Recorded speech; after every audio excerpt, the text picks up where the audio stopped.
Buenas noches. A estas alturas y a poco más de 2 días de que arranque la tercera ronda de consultas del Rey, un ministro del Gobierno en funciones ha asegurado a nivel europeo que efectivamente el 26 de junio tendremos de nuevo generales.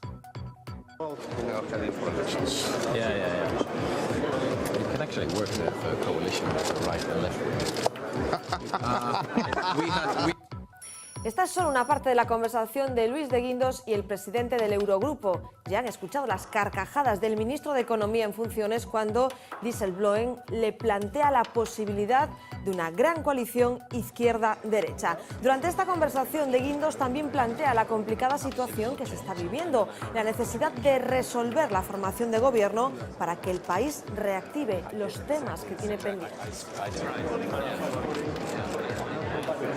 Y eso que en este viernes 22 de abril hay quien hace la última intentona para llegar a un acuerdo. El PSOE invita de nuevo a Pablo Iglesias a retomar las negociaciones. Enseguida se lo contamos.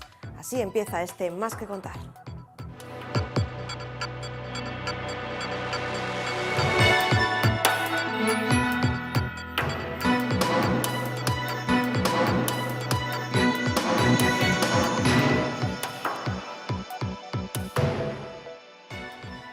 Al margen del momento de parón que viven las negociaciones para formar gobierno, Pablo Iglesias abría ayer la caja de los truenos de un tema bien diferente. Durante un acto universitario cargaba de esta forma contra un periodista. Tengo que evitar que Álvaro Carvajal, periodista del Mundo, me saque un titular del tipo: Pablo Iglesias, vamos a hacer que España se masturbe con nosotros. Otro posible titular de Álvaro Carvajal: Pablo Iglesias alienta el linchamiento de un periodista del Mundo en la Universidad Complutense. Álvaro Carvajal nos cuenta la historia de un periodista que te dice: fíjate, yo, si quiero prosperar en el mundo del periodismo y en particular en mi periódico, tengo que colocar noticias que digan Podemos lo hace todo fatal. El líder de Podemos considera que es objetivo de los medios hablar mal de su formación. Ayer le pedía disculpas a este periodista aludido y hoy han seguido las reacciones al respecto. Sus rivales han criticado su actitud. Unos le tachan de hipócrita, otros de aplicar las artes del chavismo. Desde su formación también han entonado el mea culpa por las formas, pero no por el fondo. Bueno, yo creo que se equivocó y él también lo cree. Yo creo que es imprescindible que la gente sepa que hay muchos periodistas, los periodistas que trabajan en la calle, los que están todos los días a pie de obra, que tienen dificultades para transmitir lo que ven en sus redacciones, en los consejos de sus medios, y que eso es importante que la gente lo sepa. Van camino de cumplirse 3 años de la tragedia, pero como es lógico, las víctimas del Albia no olvidan. Van a seguir luchando para que se depuren responsabilidades. Ahora mismo están pendientes de novedades que lleguen de Europa, pero también de la próxima votación en el Congreso. Del debate se va a debatir la creación de una comisión de investigación y se confirma el apoyo del Partido Socialista. O único que se pide é o recoñecemento. Non é outra cousa, non? Estou convencido de que a comisión vai tardar, pero vai sair adiante. Precisamente las víctimas del accidente del Albia en Angrois estarán mañana muy presentes en un evento que se va a celebrar aquí en Galicia, en concreto en A Coruña. Varias plataformas de víctimas de graves sucesos, entre ellas Spanair o el Madrid Arena, se sentarán a analizar el Estatuto de las Víctimas. Se trata de un estatuto que lleva en vigor solo 6 meses, un documento que reconoce sus derechos como afectados, pero que mantienen que no se está llevando a la práctica.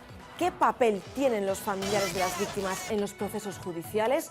Hoy estará en Más que Contar la madre de Cristina Arce, una de las jóvenes que perdió la vida durante una fiesta de Halloween en 2012, aquella fatídica fiesta en el Madrid Arena. Tienen miedo. La familia de Tatiana, la joven asesinada en el barrio lucense de San Fiz, está preocupada por si el exnovio de la víctima sale de prisión. Aseguran que si Ibrahima queda en libertad, pedirán protección porque temen que él o alguien enviado por él les pueda atacar. Ibrahima, de origen senegalés, es hasta ahora el único detenido por el crimen. La familia de Tatiana está convencida de que tiene algo que ver con su muerte. Más cautos ha mostrado esta mañana el subdelegado del Gobierno, Ramón Carballo, asegura que si bien el joven es el hasta ahora único y principal sospechoso, la investigación sigue avanzando y las pruebas siguen llegando. O xulgado neste momento está chamando a persoas que xa prestaron tamén declaración a nivel policial, pero van a seguir a investigación. Están chegando tamén novos datos e novas probas que se enviaron a análisis, e con esos resultados vanse pasar ao xulgado e será o xulgado e marca as pautas da hora en diante. De momento sigue sendo o principal e o único sospeitoso porque é o único que está detido, pero as pruebas están chegando, os resultados desas pruebas están chegando e vanse pasar ao xulgado e terá que ser o xulgado quen dirime o que vai a pasar. Estados Unidos lo reclama por haber vendido a galerías de arte de Nueva York cuadros falsos por más de 30 millones de euros. Pero de momento, la posible extradición de Carlos Bergantiños, el falso marchante de arte de Parga, tendrá que esperar. Hoy la Audiencia Nacional tenía que tomar una decisión, pero el abogado del gallego ha alegado que su cliente tenía que ser examinado por un médico debido a sus problemas de salud. De hecho, ha llegado con muletas y ha asegurado al llegar que no quiere ir a Estados Unidos.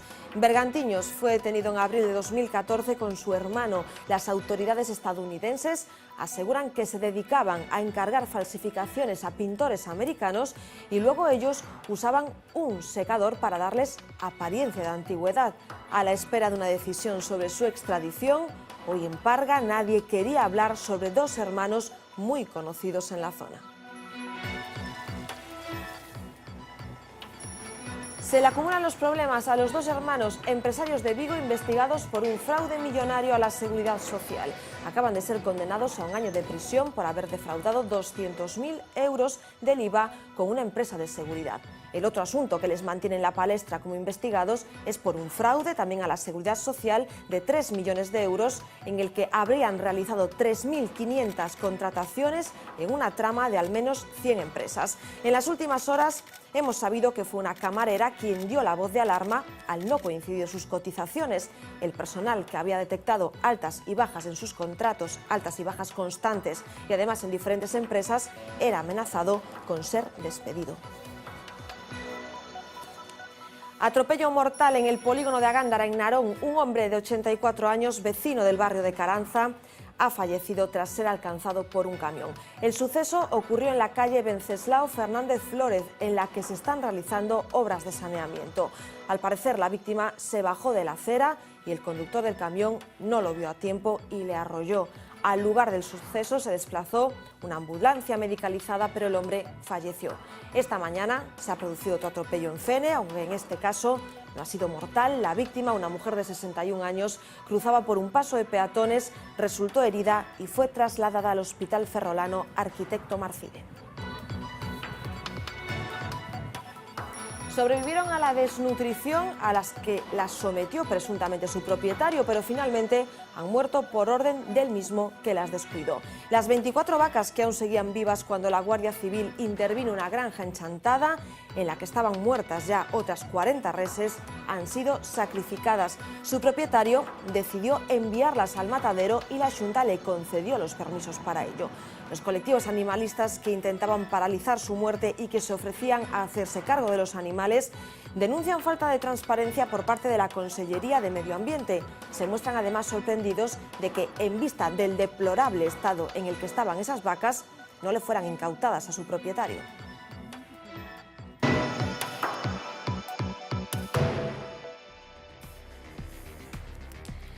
Llega el fin de semana de reflexión. Los líderes de los partidos tienen apenas horas antes de que el lunes comience la ronda de consultas con el rey. Felipe VI recibirá a los dirigentes de 14 grupos parlamentarios, no acudirán Esquerra y Bildu y lo hará por orden de menor a mayor. 8 de ellos están citados para el lunes. Al día siguiente, a las 4:30 de la tarde, será el turno de Pedro Sánchez. Una hora más tarde cerrará la ronda de consultas el presidente del Gobierno en funciones, Mariano Rajoy. Se trata de dilucidar si no hay más remedio que volver a las urnas, algo para lo que el monarca necesita el refrendo del presidente del Congreso, de Patxi López, y más que nunca parece inevitable. El Congreso y el Gobierno preparan ya el decreto de disolución de las Cortes y la convocatoria de unos nuevos comicios para el 26 de junio. Será la primera vez en democracia que algo así suceda. Que las elecciones son inevitables lo parece tener claro el ministro de Economía en funciones. Luis de Guindos le aseguraba este viernes al presidente del Eurogrupo que España se encamina a otros comicios y que esperan que las urnas arrojen un resultado bastante similar al del 20 de diciembre. Hablaban de forma informal, pero con las cámaras muy cerca. Este que van a ver es el momento.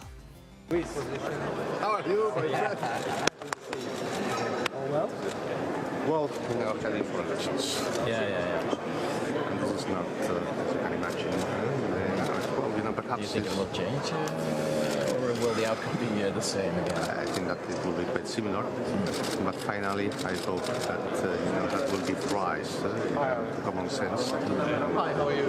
Very good. Because we have problems, of course, and we have something, a lot of things to be done. You can actually work with a coalition with the right and left wing. We had that for 4 years ago. In Finland it was terrible. Here, the microphone. But you are used. Hey, so I remember Mr. Next President. Yeah, Se equivocó, pero no se trata a Podemos como a otros partidos. Así se expresaba esta mañana Carolina Vescanza sobre la polémica que se desataba ayer después de que Pablo Iglesias criticase a un periodista con nombres y apellidos. Iglesias también acusó a los medios de mentir para perjudicar a su formación, algo que ha desatado un enorme revuelo en las últimas horas. Pablo Iglesias criticando a periodistas con nombres y apellidos por hablar mal de su partido. Escuchen. Tengo que evitar que Álvaro Carvajal, periodista del Mundo, me saque un titular del tipo Pablo Iglesias, vamos a hacer que España se masturbe con nosotros. Otro posible titular de Álvaro Carvajal, Pablo Iglesias alienta el linchamiento de un periodista del Mundo en la Universidad Complutense. Álvaro Carvajal nos cuenta la historia de un periodista que te dice: fíjate, yo, si quiero prosperar en el mundo del periodismo y en particular en mi periódico, tengo que colocar noticias que digan Podemos lo hace todo fatal. Fue en un acto en la Universidad Complutense ayer. Hoy Podemos se disculpa. Se equivocó y él también lo cree. Es un error personalizar en periodistas. Pero no se crean disculpas en la forma, no en el fondo, porque siguen sosteniendo que hay una campaña en la prensa contra ellos. Tienen dificultades para transmitir lo que ven en sus redacciones, en los consejos de sus medios, y que eso es importante que la gente lo sepa. Es muy hipócrita negar que en este país hay presiones políticas en los medios de comunicación. Visto lo visto, la oleada de críticas no cesa. El señor Iglesias tiene la cara más dura que el cemento armado. Cuando alguna vez se le critica, pues la emprende contra los periodistas. No demostró que acepte muy bien las críticas, creo que no soporta demasiado bien las críticas. Ataque a la libertad de expresión, defensa propia o simplemente asegurarse el foco mediático a las puertas de unas elecciones. Juzguen ustedes. Y tenemos que contarles una última hora judicial, pero relacionado con la política, porque la jueza Pilar de Lara ha sido apartada temporalmente del caso Garañón. Es uno de los casos por los que está imputado el anterior líder del Partido Socialista en Galicia, de Gómez Besteiro. Se ha admitido a trámite el escrito de la defensa de Besteiro, en el que se pedía la recusación de la magistrada. En los próximos minutos les avanzaremos más detalles. De vuelta a Galicia, a Vigo esta mañana, la plataforma SOS Sanidade Pública y la Junta de Personal del Área Sanitaria de Vigo se han manifestado para reclamar el rescate de la concesión del Hospital Álvaro Cunqueiro. Protesta por la situación del más reciente hospital, pero también por el estado del Meixoeiro. En este hospital denuncian hay varias salas cerradas, mientras en el Álvaro Cunqueiro esta semana varias habitaciones individuales se convertían en dobles por la falta de camas. Trabajadores y usuarios denuncian los colapsos en urgencias, con horas de espera para ingreso que no son propias de un mes de abril, cuando no se está registrando el pico de la gripe. La mayoría de los casos son muy insuficientes para dar cobertura a todo, porque están metiendo en alas de este hospital todas las patologías que aparecen, y eso no puede ser, porque mezclan interna con oncología e cousas así, persoal que non está acostumbrado a tratar esas patoloxías, e o persoal está moi descontento, evidentemente. Estamos vendo como se están recortando agora servizos tamén en atención primaria. Agora queren recortar médicos nun centro de saúde do centro de Vigo para poñelo noutro centro, en lugar de aumentar profesionais, o que se están facendo é movendo dun sitio para outro para que pareza que se fai. Para o Bloque Nacionalista Galego é un compromiso estratégico o rescate da sanidade pública, o rescate do Hospital de Vigo, porque así estaremos rescatando o dereito á saúde das persoas. A sanidade, neste caso da área de Vigo, está firmemente ameazada polos recortes e polas privatizacións. Imos apoiar a movilización do 12 de maio. Mientras el proceso judicial contra los dos altos cargos de la Xunta investigados por su actuación en el caso de los enfermos de hepatitis C sigue su curso, también lo hace el debate político. Hoy el portavoz de los afectados por esta enfermedad en Galicia se reunía con el portavoz de los socialistas. La próxima semana, representantes de este colectivo van a volver al Parlamento de Galicia. En febrero de 2015 habían estallado desde el palco llamando asesinos a los diputados populares. Ahora su situación volverá a la Cámara Gallega el martes con la comparecencia del consellero de Sanidade y el miércoles será uno de los asuntos centrales de la sesión de control al presidente de la Xunta. Antes de eso, el auto de la Fiscalía ya se ha convertido en arma política arrojadiza. El PSDG asegura que aunque manipulen los datos, las muertes están ahí, enfrente. Alfonso Rueda censura que Méndez Romeu quiera asomar la cabeza, dice, a costa de estos enfermos. Hai que dar tranquilidade á población. Os impostos dos galegos están sendo utilizados para tratar todo tipo de pacientes e, desde logo, non hai criterio economicista, hai un criterio clínico, asistencial, de seguridade, de cuidar que os pacientes teñan o mellor tratamento e que eses tratamentos den máis beneficios que, lóxicamente, efectos secundarios. O certo é que en Galicia, na altura do século no que estamos, morreron persoas sen recibir o tratamento necesario, algo que solamente acontece nos países terceiromundistas. Poderán manipular os datos, pero o certo é que os mortos están aí. Los que también seguirán luchando para depurar responsabilidades son los afectados por el accidente del Albia.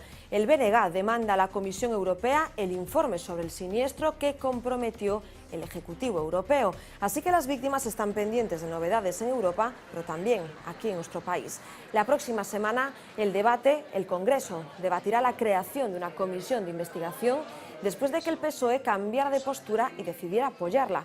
Todo en unos días en los que también hemos descubierto que el portavoz del Partido Popular en el Congreso era incapaz de pronunciar el lugar en el que se produjo el siniestro, Angrois.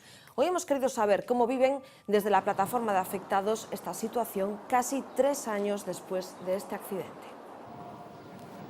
Non nos sentimos ben, evidentemente, é dicir, porque vai pasando o tempo. Ademais, bastante sós. O único que se pide é o recoñecimento.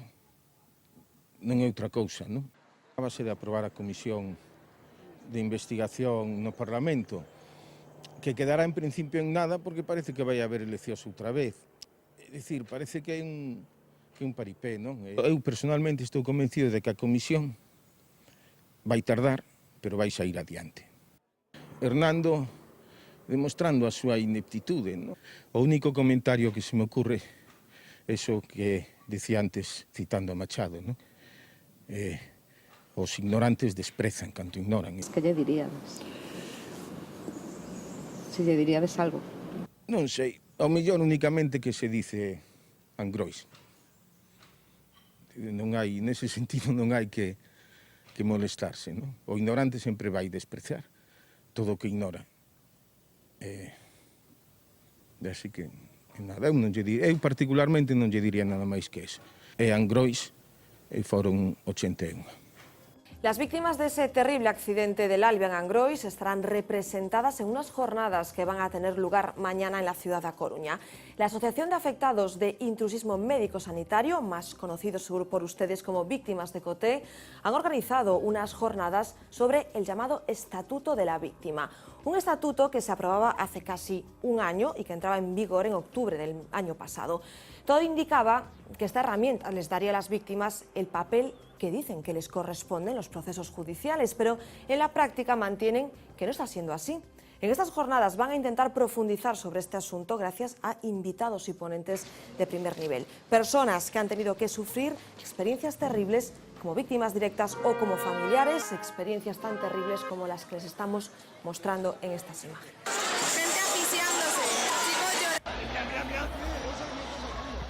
Las víctimas del Albia, del accidente de Spanair, familiares de la desaparecida María José Arcos y muchas personas más se sentarán a reflexionar sobre este estatuto de la víctima y hoy le hemos pedido a dos de esas personas que nos acompañen. En primer lugar les voy a presentar a Esther Fontán, a ella ya la conocen, es presidenta de la Asociación de Afectados de Intrusismo Médico-Sanitario, los que les decíamos víctimas de Coté, y le acompaña a su derecha Isabel de la Fuente, que es la madre de Cristina, la recordarán porque fue una de las fallecidas en la tragedia aquella noche de Halloween en el Madrid Arena. Bienvenidas a las dos. Muchas gracias. Esther, vamos a empezar por ti.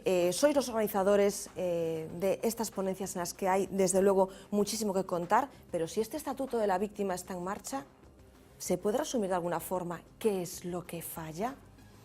Pues lo que falla es que, para empezar, dudamos que esté en marcha. Es decir, en teoría tendría que haber entrado en vigor en el mes de octubre, pero hay un desconocimiento absoluto con respecto a él, tanto por parte de las víctimas como incluso por parte de quien tiene que aplicarlo. Esther, porque eso, ¿en qué mejoraba vuestra situación como víctimas? Para que todo el mundo se entienda. ¿Qué pasos se daban adelante sobre el papel? Bueno, realmente lo que el Estatuto intentaba era un pequeño inicio de reconocimiento de tus derechos dentro del procedimiento judicial, ¿no? Pero fue digamos, un paso muy tímido, porque realmente no te acaba de equiparar a los derechos que realmente tiene la otra parte, es decir, el imputado. Por lo tanto, no es el estatuto que nos hubiera gustado a nosotros, y por encima es un estatuto que solo se podrá aplicar a aquellos que hayan sucedido a partir de su entrada en vigor. Por lo tanto, se ha quedado corto, muy corto, y realmente práctico no le vemos en absoluto práctico. Creo que es mejorable, y desde luego no podemos tener un estatuto que no esté en consonancia con la realidad, y mucho menos que no esté coordinado con una ley de enjuiciamiento criminal que tenemos, que es mala y que habría que renovar, y con un código penal que también se ha quedado anticuado. Isabel, tú vienes de vivir desde hace muy poco tiempo el proceso del juicio por lo que sucedió en el Madrid Arena. ¿Tú cómo te has sentido durante ese proceso como víctima, como madre de una de las víctimas y como víctima, evidentemente? Bueno, pues estamos todavía en el juicio. Yo he asistido a muchas sesiones y lo único que veo es que las víctimas no existimos. Las víctimas no tenemos derechos. Nuestros abogados no pueden preguntar porque la ley permite que los acusados puedan contestar a las partes que consideren oportunas. Entonces, yo creo que ya está bien de que haya víctimas de primera y víctimas de tercera.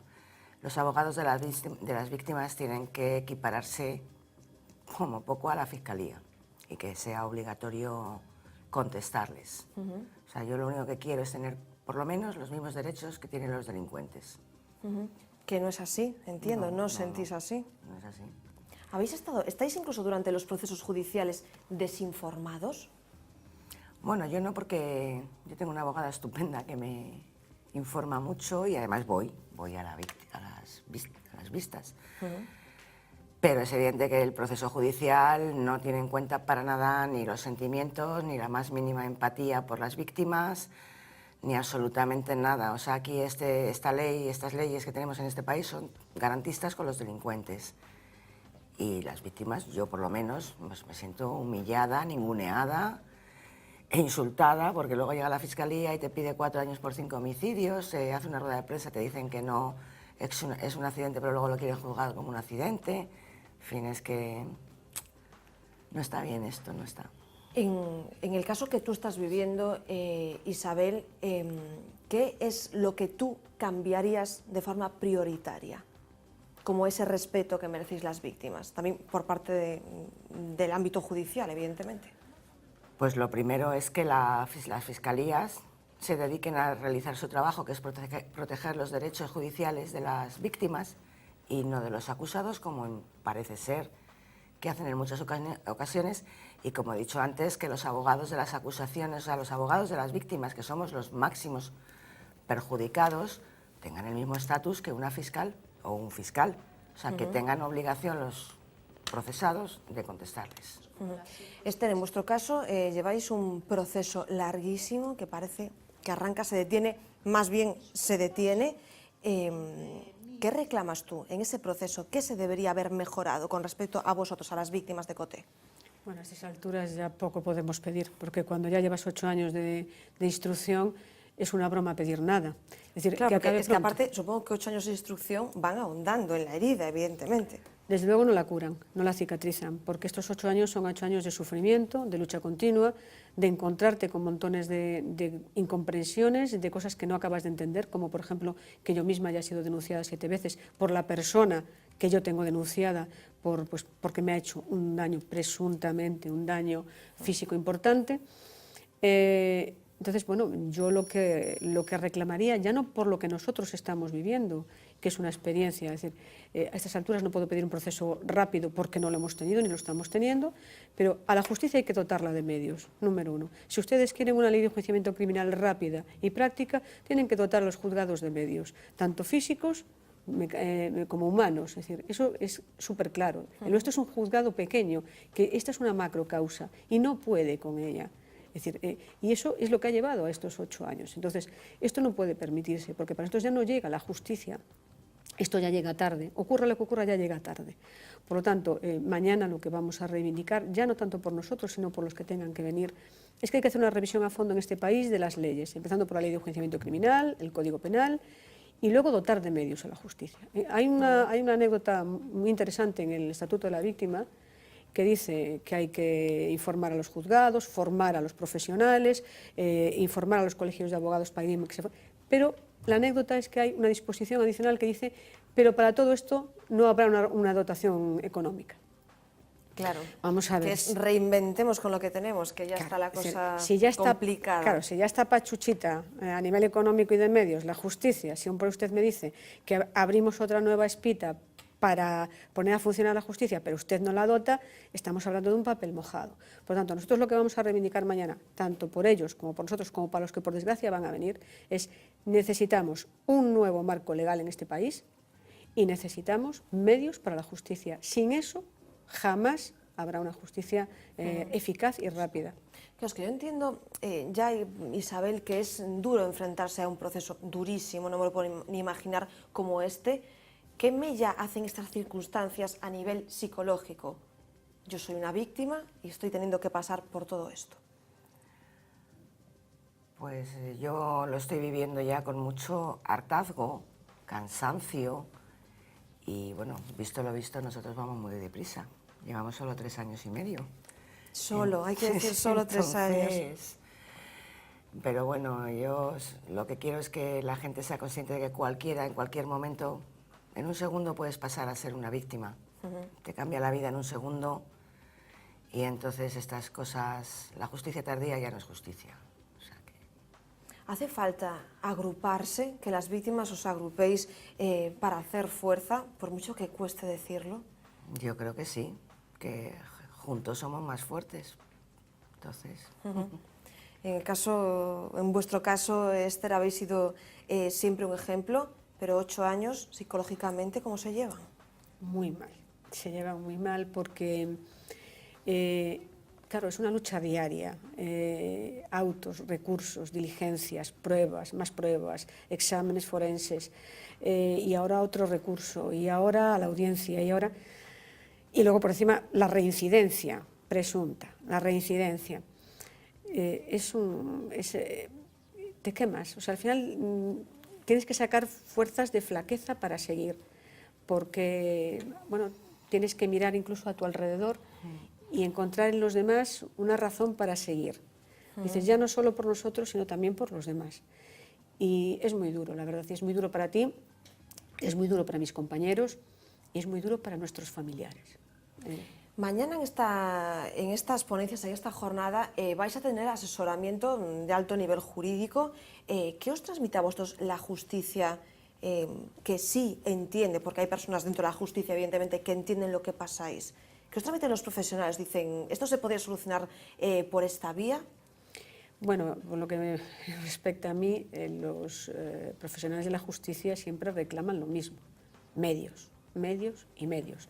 Y la segunda parte, lo que yo decía antes, un sistema judicial, unas leyes mucho más ágiles, que permitan juicios más ágiles, seguros, pero más ágiles, y lo que nos transmiten es eso. Y también muchas veces, en muchas ocasiones, una impotencia por su parte, ¿vale? Es decir, porque yo me quedo con una frase que dijo una vez un juez: no es lo mismo hacer justicia que aplicar la ley. Y en este país se aplican más las leyes que se hace justicia, no es lo mismo. Isabel, a Esther la tenemos muy cerquita aquí en Galicia, siempre batallando. En tu caso, te hemos visto, te hemos leído en otros medios, dando una batalla, siendo durísima. Se han reído de nosotros, nos toman el pelo. ¿De dónde saca una persona fuerzas para decir, yo estoy aquí, he vivido esto, pero todo el mundo lo va a saber? Pues es que si te callas y te quedas en tu casa, en una esquina, pues todo se va diluyendo en el tiempo, se va olvidando, y los malos estarían tan felices de que no les estuvieras sacando los trapos sucios. Entonces, pues nada, a esto no se puede olvidar para que no vuelva a suceder. Hay que arreglar muchas cosas. El Madrid Arena es un recinto ilegal. Estamos también peleando para que lo cierren hasta que tenga licencia. No se puede jugar con la vida de la gente por dinero. Nada más que eso. ¿Cómo has sido como víctima? ¿Qué has sido como víctima? Lo peor es evidente, que es perder una hija. ¿Qué ha sido lo peor de este proceso que estás viviendo del Madrid Arena? Pues yo, aparte de perder a Cristina, que eso es lo peor de todo, claro, es...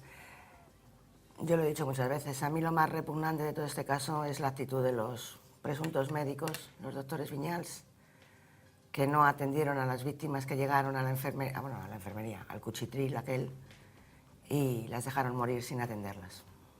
Eso es para mí lo más repugnante de todo esto. Pues Esther Fontán, como siempre, muchísimas gracias por venir a contar lo que estáis haciendo y confiar en Más que Contar. Isabel de la Fuente, gracias, que vaya bien esta jornada de mañana y que se os escuche como víctimas y que se reconozca lo que merecéis. Gracias a vosotros. Hasta otro día. Gracias a vosotros. Nosotros nos tenemos unos instantes, a la vuelta tenemos mucho más que contarles.